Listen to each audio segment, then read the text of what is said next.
à tous! Alors ça y est, me voici de retour, vous pensiez que j'avais disparu, eh bien non, me voilà. Je suis ravie de vous retrouver ce soir pour une nouvelle vidéo et en plus de cela, j'ai choisi, vous aurez compris que je ne choisis pas vraiment. Il y a un sujet qui me tient à cœur depuis très longtemps sur cette chaîne et que je voulais aborder et que j'avais entendu dire qu'à partir de 2021 et de janvier, je pourrais commencer à parler de tout cela, eh bien c'est l'alimentation.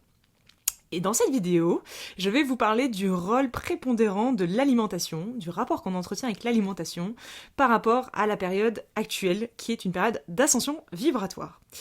Alors, du coup, le contexte actuel, c'est quoi? C'est effectivement la Terre qui ascensionne, des changements vibratoires majeurs, et nous sommes sur cette Terre et nous sommes amenés à évoluer également au niveau vibratoire.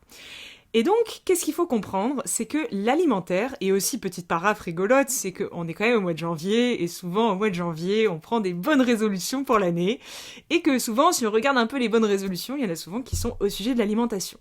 Donc, ces deux facteurs faisant, je veux vous parler de ça aujourd'hui. Déjà, quand on prend le mot alimentaire, qu'est-ce qu'on sait lire? Qu'est-ce qu'on lit dans le mot alimentaire? Eh bien, on lit aliment et terre. Donc l'alimentaire, c'est le rapport que nous entretenons avec la Terre. Et qu'est-ce que la Terre? C'est la Terre-mère. Donc c'est une énergie plutôt féminine et c'est le rapport finalement qu'on entretient avec notre féminité au sens large. Donc il y a vraiment toute une symbolique déjà à percevoir juste dans le terme alimentaire. Donc, en quoi c'est très important de prendre conscience de tout cela en ce moment? Eh bien, il faut prendre conscience que tout ce qui et sur Terre et vibration. Donc, moi par exemple, on va prendre l'exemple de quelqu'un qui dit, bah voilà, moi je souffre et j'aimerais bien aller mieux, j'aimerais bien guérir, j'aimerais bien m'alléger de cette souffrance. D'accord. Donc, il peut souffrir au niveau émotionnel, il peut souffrir au niveau psychique, il peut souffrir au niveau du corps physique ou au niveau de tous ses corps. Je rappelle que nous avons plusieurs corps qui sont tous imbriqués les uns dans les autres. Et vous comprendrez du coup le rôle prépondérant du corps physique là-dedans, puisque tout ce que nous faisons sur le corps physique a une incidence sur les autres corps, et inversement. Or, quel est le corps le plus facile à observer et le plus facile à démanteler, si ce n'est que le corps physique? En s'allégeant dans le corps physique, on vient alléger tous les autres corps. En s'allégeant dans le corps physique, on se permet et on s'autorise à voir plus clair dans les autres corps, qui sont des corps plus subtils. Donc, il y a un rôle essentiel dans le fait de s'alléger, puisqu'en s'allégeant intérieurement, eh bien, on va pouvoir voir clair sur d'autres sujets plus profonds, plus profondément ancrés. Et donc, quelqu'un qui me dit, voilà, moi je veux guérir, j'en ai marre de cette souffrance. D'accord.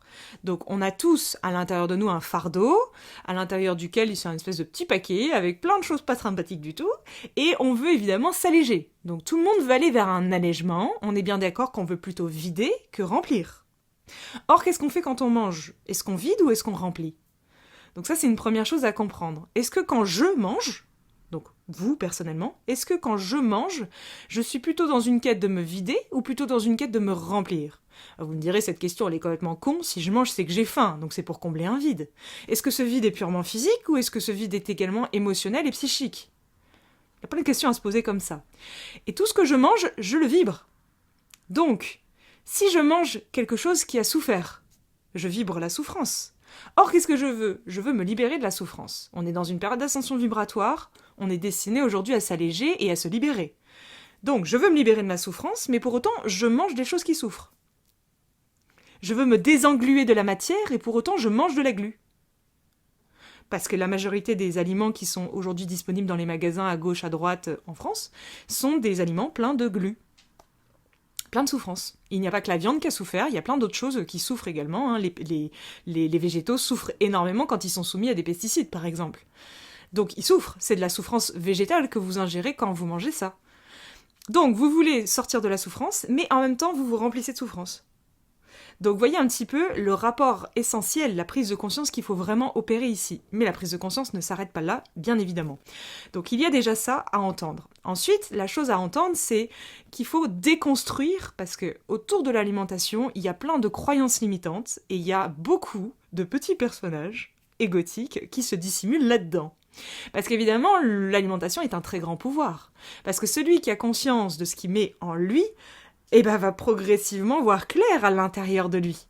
Donc tout a été fait sur Terre pour qu'on n'ait plus conscience de ça, pour qu'on oublie qu'en fait on a un pouvoir incroyable lié à cette alimentation, avec la manière avec laquelle on va s'alimenter. Donc si vous observez un petit peu les publicités, si vous observez un petit peu les pratiques gouvernementales, entre autres, et bon bref, plein de choses, qui sont vouées plutôt à nous faire remplir d'informations et à nous remplir de substances, plutôt qu'à nous vider, vous comprendrez que tout cela est fait exprès, évidemment. Parce que qui s'allège voit clair. Donc il faut surtout pas que vous allégiez. Donc évidemment, tout ce que je dis là, ça vaut aussi pour les addictions. Parce que quand on se remplit d'une addiction, c'est le même principe. Si on se remplit de cette addiction qui est la souffrance, puisqu'on entretient avec elle un rapport addictif, eh bien on se remplit de souffrance. Et comment ça se fait qu'il y a autant d'addictions dans le monde ? Eh bien, posez-vous la question. Est-ce que ça serait pas fait exprès ? Je sais pas, j'ai pas la réponse, je pose juste la question. Et donc ici, vous comprendrez bien que c'est vraiment important. Et quelles sont toutes ces croyances limitantes qui sont venues se rajouter par-dessus ? Croyances limitantes, par exemple, au sujet de l'alimentation, il faut manger 3 fois par jour pour être en bonne santé. La fameuse pub, 5 fruits et légumes par jour pour être en bonne santé. Il faut manger léger le soir, parce qu'après tu vas dormir, et surtout très lourd le matin, parce qu'il te faut beaucoup d'énergie dans ta journée. Et puis, surtout, il faut éviter de manger les fruits à la fin des repas, parce qu'après ça fermente dans le ventre. Et puis, ceci, et puis cela. Et quels sont tous les petits personnages qui sont venus s'immiscer là-dedans ? L'ego, bien évidemment. On retrouve l'écolo, on retrouve le crudivore, le végétarien, le végétalien, le viandard, celui qui aime bien manger gras, le grossier, etc., etc. Il y a une multitude de petits personnages qui sont calés là-dedans et qui profitent tranquillement. Et j'irais même à dire que souvent, quand on mange, eh bien, ce sont ces personnages que l'on nourrit. Ce n'est absolument pas votre âme que vous nourrissez la plupart du temps quand vous mangez, mais ce sont les personnages qui vous disent de manger et ce sont donc eux qui se nourrissent de cela. Parce qu'il n'y a qu'un personnage qui peut se nourrir de souffrance. L'âme ne peut pas se nourrir de souffrance. L'âme se nourrit uniquement de lumière. Or, la lumière, elle est disponible comment ? En fait, partout. Ah bon ? Il n'y a pas que dans l'alimentation ? Non, partout en fait. Le soleil, se mettre au soleil, c'est réceptionner la lumière ? Oui. Tiens, quand je respire et que j'apprends à respirer différemment, je fais rentrer du prana, de la lumière à l'intérieur de moi ? Oui. Et quand je mange, qu'est-ce qui se passe au fait ? Oui, quand je mange. Je mange, et il paraît, j'ai entendu dire, que 60% de mon énergie est consacrée à la digestion. 60% de mon énergie, et je mange pour gagner en énergie.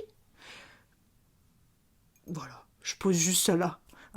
Donc quand on mange un repas, 60% de notre énergie, va se diriger, et donc digérer aussi, se diriger vers le processus de digestion. Plus les aliments sont lourds, plus la digestion prend de temps. Plus il faut de l'énergie pour digérer. Plus l'alimentation est légère, plus la digestion se fait rapidement. Et c'est donc pour ça que, par exemple, on peut prendre l'exemple de la viande. Déjà, la viande, exemple numéro 1. Moi, je vais vous prendre des exemples et je vais toujours revenir dans la neutralité. Tenez, par exemple, la viande. Moi, personnellement, je ne mange plus de viande. C'est un choix personnel. Mais il n'y a aucun souci avec les gens qui en mangent. Je vais vous expliquer pourquoi. Je ne mange plus de viande, pourquoi ? Parce que je me suis rendu compte que je me sentais mieux en n'en mangeant plus. Tout simplement. Pas pour faire un délire végétarien. Je n'ai pas fait un truc du style « je suis végétarien et donc puisque je suis végétarien, type personnage, vous voyez, ego, je ne mangerai plus jamais de viande. » Non, pas du tout. C'est par l'expérience que je me suis rendu compte qu'en fait, déjà, j'aimais pas trop ça, que j'avais toujours mangé de la viande parce que dans les coutumes socio-culturelles d'où je viens, c'était normal d'en manger 1 à 3 fois par semaine. Mais un jour, quand j'ai habité toute seule et que je me suis rendu compte que quand j'allais dans un rayon, dans le supermarché, je voyais cette viande et en fait, j'avais jamais envie d'en acheter, j'ai arrêté d'en manger. Et de fil en aiguille, je me suis rendu compte que je me sentais mieux. Donc j'ai arrêté d'en manger, tout simplement. Mais ce dont je me suis rendu compte également, parce que ça ne s'arrête pas là, parce que ça serait beaucoup trop simple de dire « Ah, la viande c'est pas bien, et puis ça c'est bien ». Ce dont je me suis rendu compte parce que j'ai eu la chance de voyager, c'est que quand je suis arrivée en Mongolie, chez les Tsatanes entre autres et partout en Mongolie, je me suis rendu compte et j'ai même assisté, et ça a été très difficile pour moi, mais bon, c'est culturel là-bas, j'ai assisté à comment ils tuent les moutons, avec le mouton qui derrière, j'étais dans la yourte, tu dors la nuit dans la yourte locale, et le mouton pend, ils l'ont dépecé, ils l'ont tué devant toi, et il pend au centre de la yourte, et il s'égoutte de son sang toute la nuit. Oui, j'ai vécu ça. Et ils mangent principalement, les Mongols, que de la viande. Et pourtant, j'ai reçu des initiations chamaniques en Mongolie, et je les ai vus manger de la viande, et boire de la vodka, fumer. Et je me disais, ça c'est des chamans ? C'est bizarre quand même, parce qu'en Occident, on nous a dit l'inverse. Et pour autant, ils avaient de très très belles vibrations.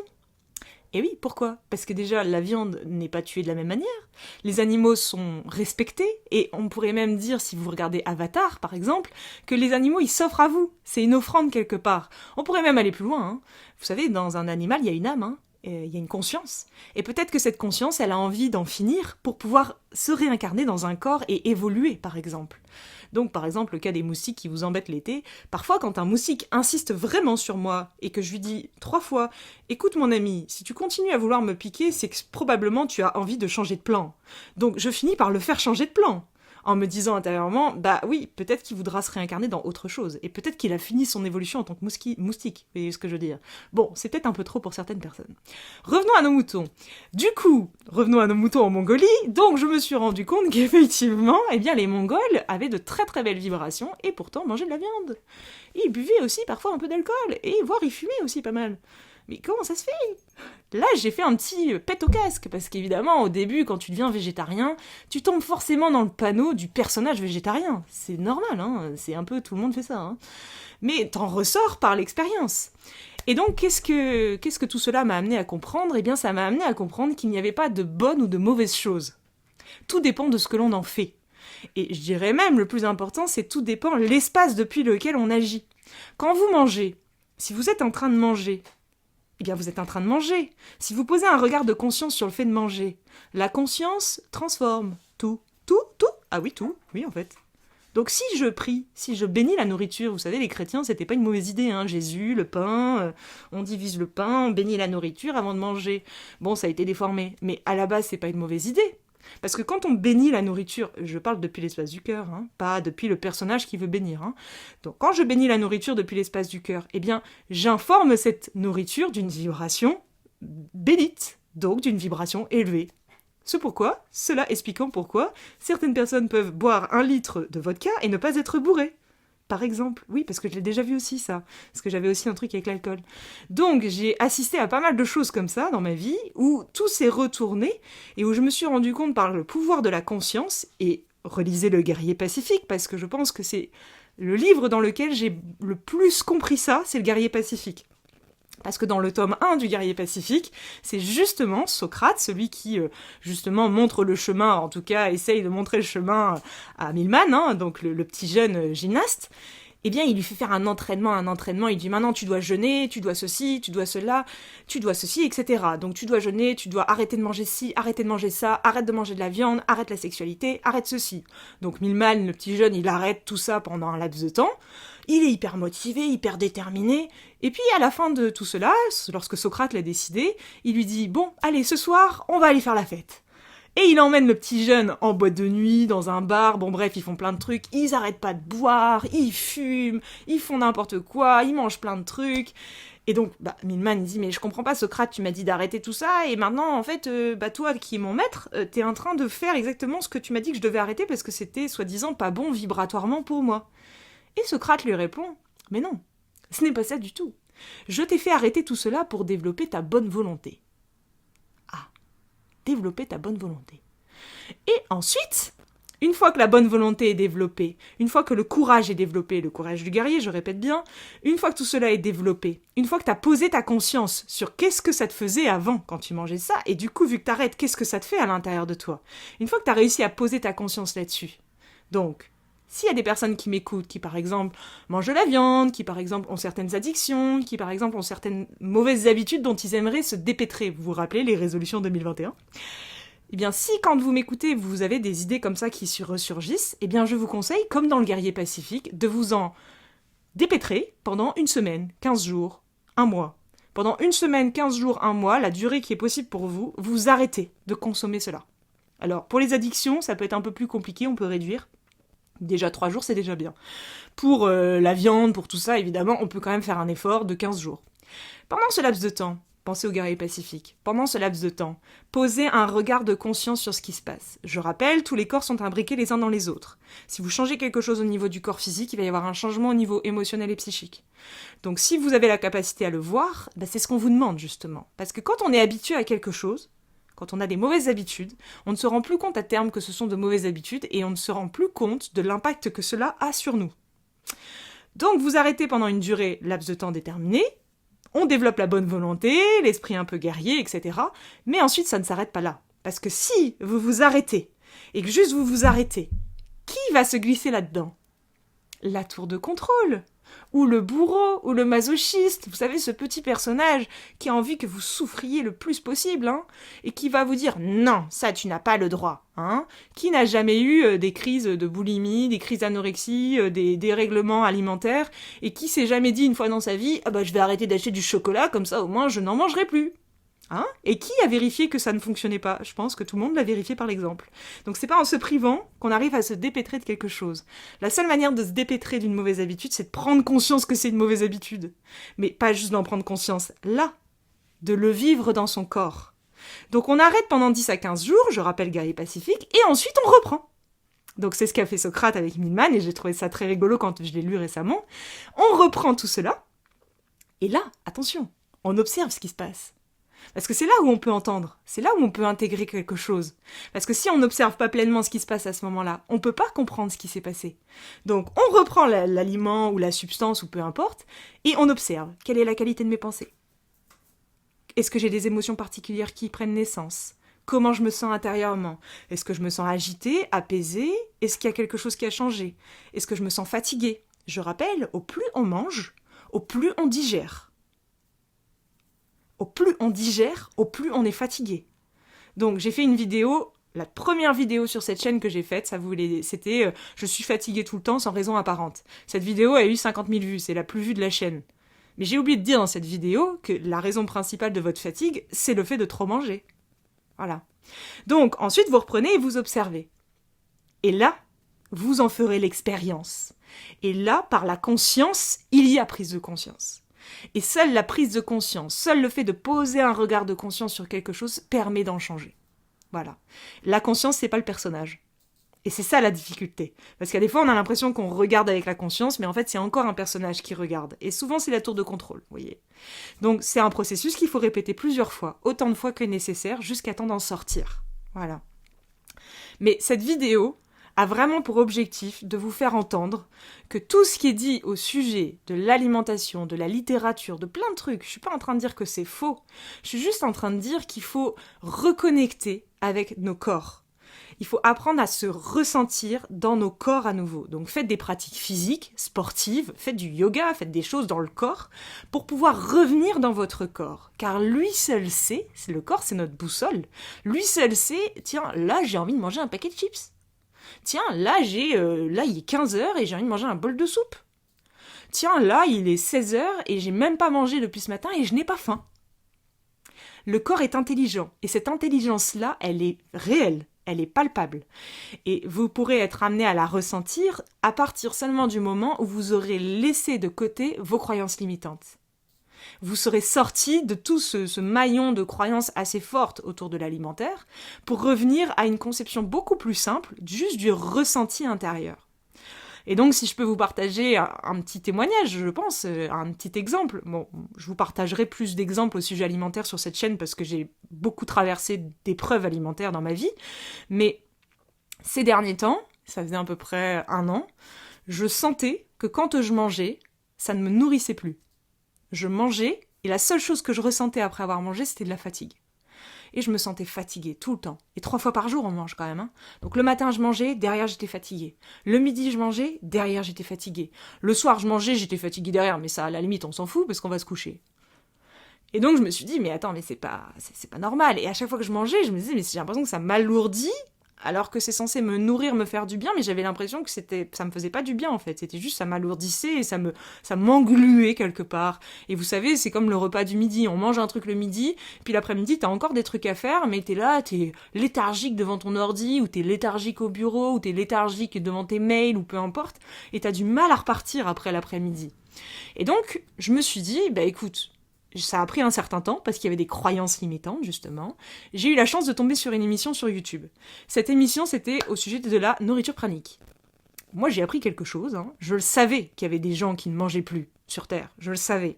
Mais il y avait une part de moi qui n'était pas prête à recevoir cette information. Parce que c'est assez impactant quand on se rend compte qu'il y a des gens qui vivent sur Terre sans manger. Ils mangent plus. Et ils ne boivent plus aussi. Donc c'est un peu bizarre, c'est un peu un raz-de-marée intérieur quand tu perçois ce genre de vidéo, que tu sais que la personne en plus de cette vidéo ne dit pas n'importe quoi parce que ça se sent, ça s'est vibré, c'est vraiment vibré. Et quand j'ai vu cette émission, j'ai eu un déclic en fait. Ça m'a fait sortir de ce truc de oui, il faut manger 3 fois par jour, sinon je vais être fatiguée, sinon nanana, je sais pas quoi. Je suis sortie de ça d'un coup et je me suis dit, bah écoute, je vais juste faire un essai. Après, essayons pour essayons. Je vais juste faire l'essai de manger que quand j'ai faim. Voilà. Et ça a commencé comme ça. J'ai réappris à sentir quand est-ce que j'avais faim. Et vous savez, c'est un truc de fou parce qu'on a complètement désappris. Hein. C'est en fait, on ne sent plus quand est-ce qu'on a faim. Parce que la plupart du temps, c'est le personnage qui a faim. Et qui utilise le même canal que l'âme. Hein. C'est exactement le même canal. Ça s'appelle le mental. Donc le personnage peut nous rendre complètement dingue. Et c'est pour ça que quand on est boulimique, on sent pas la satiété, par exemple. Ah oui, on sent pas la satiété. Parce que c'est le personnage qui mange. C'est pas l'âme qui mange. Donc, j'ai réappris à ressentir mon corps, à me connecter à mon corps, à me connecter aux éléments. Et j'ai compris qu'en fait, aujourd'hui, c'est plus un problème. C'est-à-dire, je mange quand j'ai faim. Et la plus grande des beautés là-dedans, c'est que du coup, puisque je mange quand j'ai véritablement faim, cela me nourrit. Et je suis plus fatiguée, j'ai plus les effets secondaires de la digestion qui durent 107 ans, j'ai plus tout ça. Juste, je me sens... mon visage a changé, ma tête a changé, mon corps a changé, la transformation est intégrale. Et elle est passée uniquement par le rapport à l'alimentation, bien évidemment, sous le faisceau de la conscience. Mais il y a eu tout un cheminement intérieur avant ça. Donc je vous partage cela pour vous faire juste entendre que c'est pas parce que c'est le corps physique, parce que dans le développement spirituel et intérieur, on a souvent tendance à délaisser le corps physique et à se concentrer uniquement sur la méditation, l'observation des pensées, qui est indispensable, je dis bien, mais qui doit être concomitante avec aussi une prise en charge du corps physique. Et l'un ne va pas sans l'autre. Voilà. On peut pas se consacrer qu'au corps physique, mais on peut pas non plus se consacrer qu'au corps subtil. Les deux, tout fonctionne ensemble, c'est un écosystème. Et ici, l'intention de cette vidéo, c'est pas de vous dire « Ah bah non, mais maintenant il faut que vous arrêtiez de manger ». C'est pas ça non plus. C'est juste, reprenez votre pouvoir. Reprenez le pouvoir de sentir ce dont votre corps a besoin. Et voyez que par exemple, pour un petit peu prolonger l'exemple personnel, eh bien il y a des moments, et notamment je suis une femme, donc les femmes, il faut savoir qu'elles sont cycliques, hein. On fonctionne avec la lune, aussi je sors d'une retraite de femme, donc je pense que ça vient aussi sur tous ces sujets-là. Sachez qu'on est cyclique et que les femmes, il y a des moments, ont besoin de plus manger qu'à d'autres moments dans le cycle. Et c'est ça la vraie sagesse en fait d'écouter le corps, c'est de savoir que par moment, bah là, j'ai pas faim du tout, je vais manger un repas dans la journée et je me sens très bien comme ça. Et il y a des moments, il va m'en falloir 3. Parce qu'en fait, c'est un besoin vital. Et vous savez quoi en plus? Ce qu'il y a de vraiment perturbant là-dessous, parce que vous me direz, oui, mais bon, elle est gentille, mais en gros, elle change tout le temps. Un coup, elle mange un repas, un coup, elle mange 3 repas, un coup, elle mange ceci, un coup, elle mange cela. Bah oui, parce qu'il y a des fois, t'as envie d'un truc gras, des fois, t'as envie d'un truc sucré, des fois, t'as envie d'un truc salé, etc., etc. Et vous savez, le plus drôle là-dedans, c'est qu'on prend pas de poids, on perd pas de poids, on reste neutre. Quand c'est la conscience qui goûte, il n'y a pas de modification dans le corps physique. Il y a une stabilité et il y a une neutralité. Parce que puisque vous écoutez profondément les véritables besoins et que vous nourrissez uniquement ces besoins véritables, il n'y a plus de surplus. Il n'y a plus de déchets de trop. Et donc il n'y a plus de yo-yo au niveau du poids. Et ça encore, c'est une croyance limitante. De croire que c'est parce que si on mange pas régulièrement, on va prendre du poids. C'est une grosse croyance, ça. Ou si on mange beaucoup le soir, on va prendre du poids. C'est une grosse croyance également. Ce qui fait prendre du poids, c'est l'état d'esprit, c'est le personnage qui nous manipule à travers notre regard, qui prend le pouvoir. Puisqu'on y croit, on le crée, tout simplement. D'où l'importance de sortir de toutes ces croyances. Voilà. Donc, il y a beaucoup de choses déjà dans cette vidéo. Je pense qu'il y a beaucoup à digérer. Je vous souhaite une merveilleuse soirée et je vous dis à très très vite pour une prochaine vidéo. À bientôt!